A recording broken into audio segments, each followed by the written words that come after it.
क्या महज एक अफवाह से संभल में हिंसा भड़की? पत्थर फेंकने वालों में क्या बच्चे भी शामिल थे? गोली चलाई किसने और किस पर लगी? ये तमाम सवाल अब बने हुए हैं। नमस्कार, बहुत स्वागत है आपका न्यूज़ 18 एमपी छत्तीसगढ़ के इस डिजिटल प्लेटफॉर्म में। मैं हूं रीरू यादव। जामा मस्जिद के सर्वे के दौरान भड़की हिंसा के बाद उत्तर प्रदेश के संभल में उपद्रव के निशान अभी भी बाकी है। हर गली के बाहर 6 से 7 पुलिस वाले तैनात हैं। कई घरों पर ताले लटके हुए हैं। मस्जिद के आसपास की दुकानें पूरी तरीके से बंद हैं। मस्जिद के पास सीढ़ियों और छतों पर पत्थर पड़े हुए हैं। डर का आलम ऐसा है कि लोग जोर से यानी कि तेज आवाज से बात भी नहीं कर पा रहे हैं या बात करने से भी डर रहे हैं। घर से बाहर निकलना तो बहुत दूर की बात है, खिड़की से झांकना भी उन्हें डर लग रहा है। प्रशासन और पुलिस की टीमें 24 नवंबर को सुबह 6 बजे जामा मस्जिद का सर्वे करने पहुंची थी और इसके बाद भड़की हिंसा में 5 लोग मारे गए। इनमें से 4 को गोली लगी थी। 20 से ज्यादा पुलिस वाले घायल हुए हैं। पुलिस ने सपा सांसद जियाउर रहमान बर्क समेत 2700 से ज्यादा लोगों पर एफआईआर दर्ज की है और 25 लोग अरेस्ट किए गए हैं। एहतियात के तौर पर 24 घंटे के लिए इंटरनेट बंद कर दिया गया। कवरेज के दौरान पता चला कि हिंसा की शुरुआत मस्जिद के वजू खाने में तोड़फोड़ की अफवाह से हुई थी। ये एक बड़ा सवाल है कि आखिरकार ऐसा क्या कारण था कि जिससे हिंसा भड़क गई। मस्जिद के वजूखाने में तोड़फोड़ की अफवाह फैली और इसके बाद ये हिंसा भड़की। लोगों के मुताबिक पुलिस पर पत्थर फेंक रही भीड़ में शामिल लोग बाहरी लग रहे थे। वो उस इलाके के लोग नहीं थे। इनमें 12 से 18 साल के लड़के शामिल थे और इसमें कहा जा रहा है कि नाबालिग लड़के भी शामिल थे। देखिए, इस पूरे घटनाक्रम के दौरान कई सारे सवाल खड़े हो रहे हैं। मस्जिद के बाहर हिंसा भड़की कैसे? हमलावर भीड़ में कौन कौन शामिल था? मरने वाले कौन थे? उन्हें गोली किसने मारी? किसकी गोली से उनकी मौत हुई है? ये एक बहुत अहम सवाल है। इसे भी हम आखिरी में आपको एक्सप्लेन करेंगे। सांसद जियाउर रहमान बर्क और सदर विधायक के बेटे सुहेल इकबाल की भूमिका इस पूरे मामले पर क्या है? मस्जिद के सर्वे के लिए सुबह 6 बजे का वक्त क्यों चुना गया? ये भी एक बहुत बड़ा सवाल है। बार बार ये सवाल उठाया जा रहा है कि आखिरकार मस्जिद के सर्वे के लिए सुबह 6 बजे ही क्यों टीम पहुंची थी एसआई की। तो देखिए, मस्जिद के बाहर हिंसा भड़की कैसे है? दरअसल पूरा मामला शुरुआत से आपको बता दें। 19 नवंबर मंगलवार को संभल की शाही जामा मस्जिद को लेकर विवाद शुरू हुआ और इस विवाद के चलते हिंदू पक्ष ने मस्जिद को हरिहर मंदिर बताते हुए डिस्ट्रिक्ट कोर्ट में याचिका लगाई और इस पर अदालत ने मस्जिद के सर्वे के आदेश दे दिए। कोर्ट का ऑर्डर मिलते ही एडवोकेट कमिश्नर रमेश चंद्र राघव सर्वे कराने पहुंचे और उनके साथ डीएम राजेंद्र पेंसिया, एसपी के बिश्नोई और याचिका दायर करने वाले मौजूद थे। सभी शाम 5:30 बजे मंदिर पहुंचे और सर्वे करीब 2 घंटे तक चला। इसके बाद टीम वहां से चली गई। 24 नवंबर को टीम सुबह 6 बजे दोबारा सर्वे करने मस्जिद पहुंची। एडवोकेट कमिश्नर, डीएम, एसपी के साथ आरएएफ, पीएसी और उत्तर प्रदेश पुलिस की 8 गाड़ियां भी इस दौरान मौजूद थी।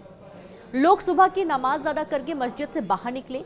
आसपास इतनी पुलिस देख और दूसरी बात सर्वे की बात पता चलते ही उन्हें शक हुआ। धीरे धीरे शाही जामा मस्जिद के बाहर लोग जुटने लगे।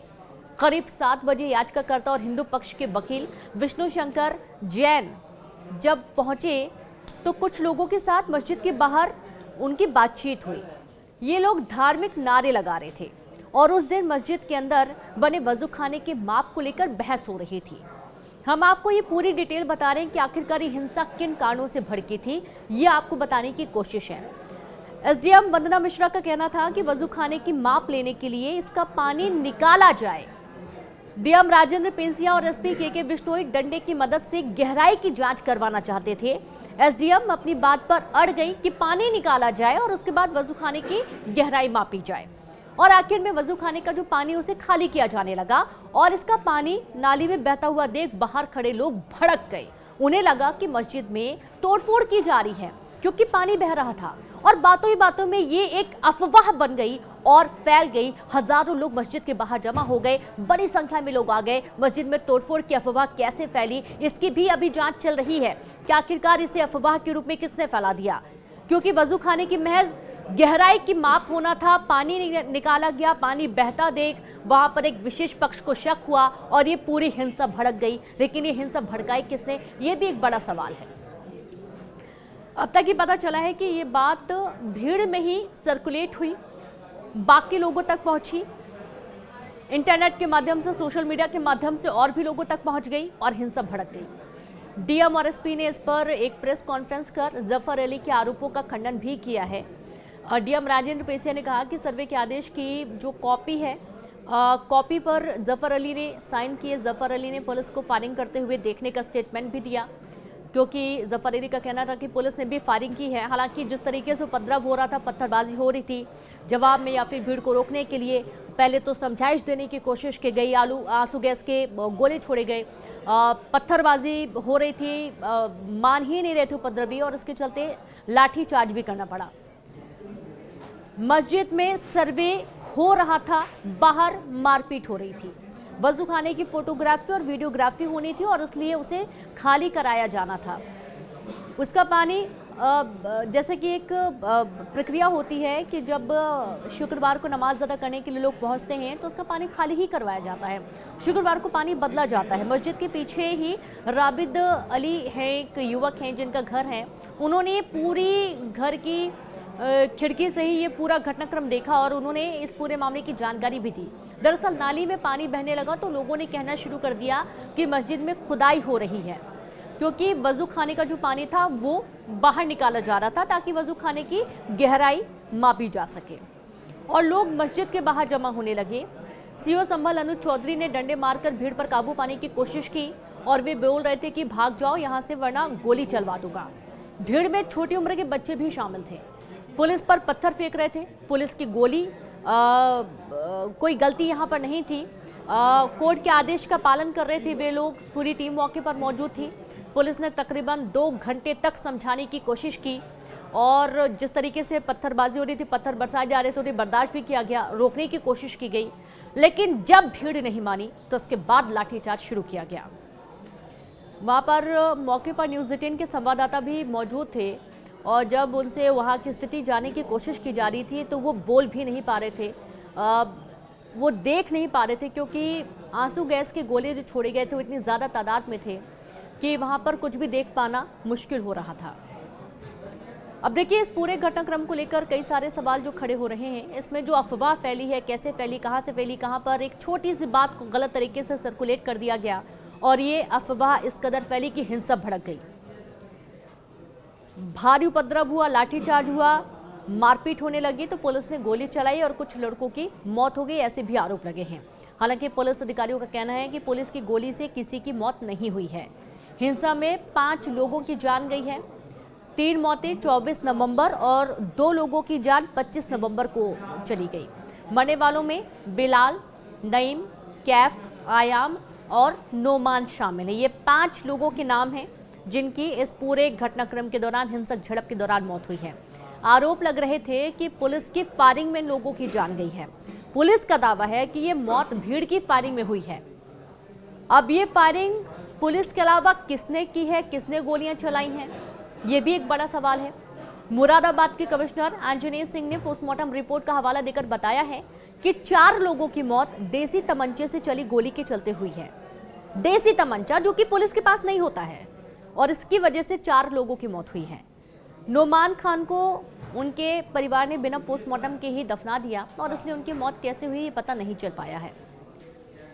देखिए, मंदिर के सर्वे के लिए सुबह 6 बजे का वक्त क्यों चुना गया, ये एक बहुत बड़ा सवाल इस पूरे घटनाक्रम के दौरान बना हुआ है।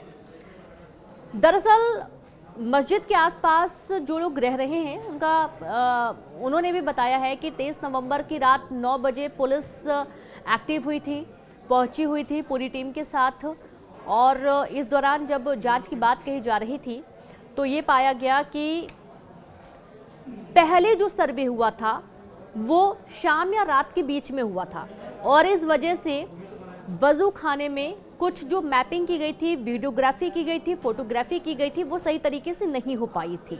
और यही कारण है कि उस डिटेल को पूरा करने के लिए टीम सुबह सुबह पहुंच गई, ताकि दिन के उजाले में एक बार फिर से वीडियोग्राफी, फोटोग्राफी की जा सके। और यही कारण है कि सुबह 6 बजे का वक्त निर्धारित किया गया, लेकिन ये किसी को अंदाजा नहीं था कि इस तरीके से हिंसा हो जाएगी। और ये बार बार सवाल खड़े हो रहे थे कि सुबह 6 बजे ही क्यों टीम पहुंची थी सर्वे करने के लिए। ये तमाम सवाल और इनके जवाब देने की कुछ कोशिश, और इस पूरे घटनाक्रम को लेकर आप क्या सोचते हैं ज़रूर बताइए, क्योंकि ये जो घटना हुई है मात्र एक अफवाह की वजह से हुई है। अब मस्जिद विवाद पर 29 नवंबर को कोर्ट में सुनवाई है और सुरक्षा बढ़ा दी गई है। पुलिस ने सुबह का वक्त रखा था क्योंकि अच्छे से वहां पर वीडियोग्राफी, फोटोग्राफी नहीं हो पाई थी, और इस वजह से दोबारा एएसआई की टीम यहां पर सर्वे करने के लिए पहुंची थी। ये पूरी घटना को लेकर आप क्या सोचते हैं? क्या कुछ आपके मन में सवाल हैं? और ये जो डिटेल्स आपको दी जा रही हैं, इस पूरी डिटेल्स को लेकर आपका किस तरीके का तथ्य आप रखना चाहते हैं, ज़रूर साझा करिएगा कमेंट सेक्शन में कमेंट करके। लेकिन जो हिंसा भड़की है महज एक झूठ या एक अफवाह की वजह से भड़की है। 5 लोगों की जान चली गई है। पुलिस का दावा है कि उनकी गोली से किसी की जान नहीं गई है, और जो पोस्टमार्टम रिपोर्ट आई उसमें देसी कट्टे की गोली से जान गई है लोगों की। तो पूरी घटना काफ़ी दुखद है। 29 नवंबर को सुनवाई, उसके पहले लगातार वहां पर सुरक्षा तैनात कर दी गई है, पुलिस बल तैनात है मौके पर, और जो एएसआई की टीम सर्वे कर रही है वो सर्वे आगे भी जारी रहने वाला है, ऐसा कहा जा रहा है। ज़रूर कमेंट सेक्शन में अपने विचार साझा करिएगा। बाकी तमाम खबरों के लिए आप न्यूज़ 18 MP छत्तीसगढ़ के साथ बने रहिए। नमस्कार।